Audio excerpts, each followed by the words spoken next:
This is a quick demonstration on how to have your photographs appropriately sized for a PowerPoint presentation. And the reason you'd want to do this is because it will keep the file much smaller, and the file being smaller will respond much better, much more quickly when you're in the middle of a presentation.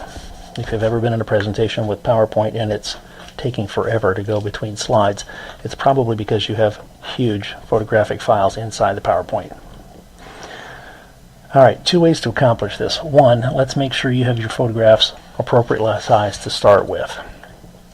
And two, if you already have a PowerPoint with oversized photographs, let's look at some ways to shrink those down. Let's look at number one first. I have a blank PowerPoint we're going to put photos into.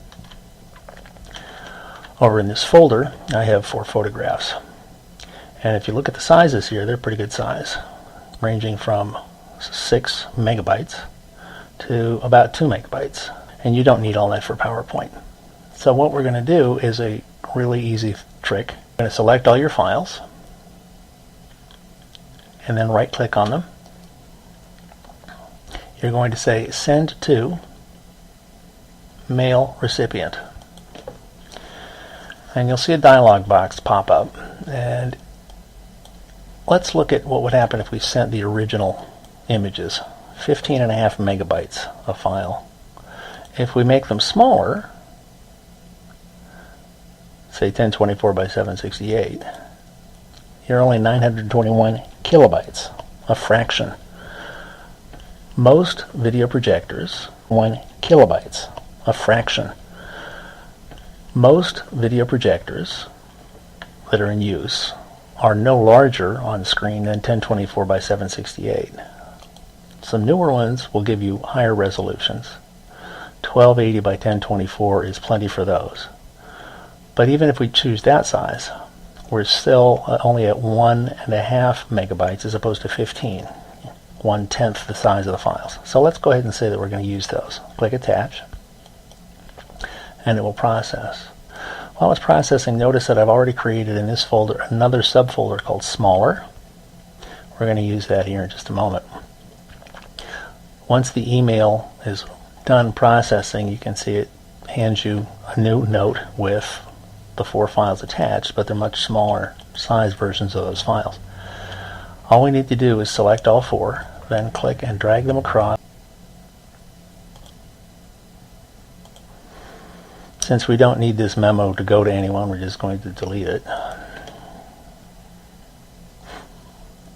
And if you look in the folder that says Smaller, you'll see 4 much smaller files. Now back over in the PowerPoint.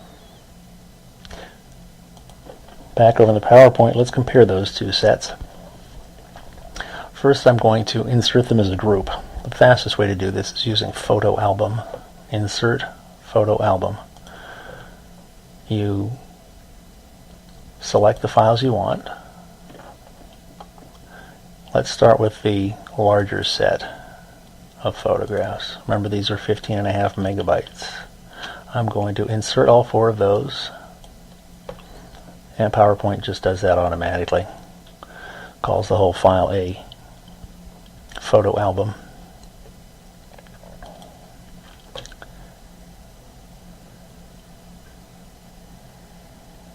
And while it appears to size those images to fit the frame, it really does not.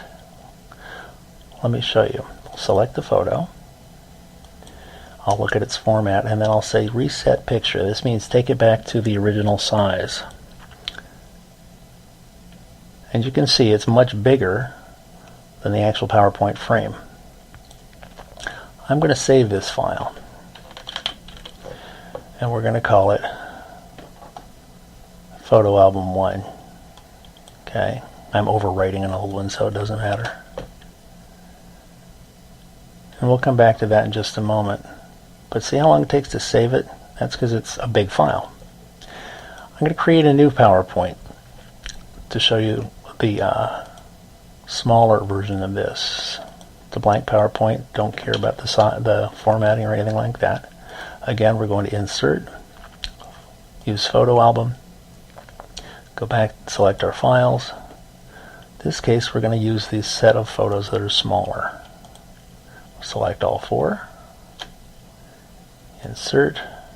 See how much quicker PowerPoint responded even at this stage? I say create, and almost immediately I have 4 frames, or 4 new slides. And if you look at the photographs on those slides, and we go back and we check to reset the picture, it actually is considerably smaller inside, and PowerPoint has actually stretched a small photo to fit the entire frame. So I'm going to save this set now as album number 2, and I'm going to overwrite the old one that I did a few minutes ago. Now if you go and you look at the 2 albums,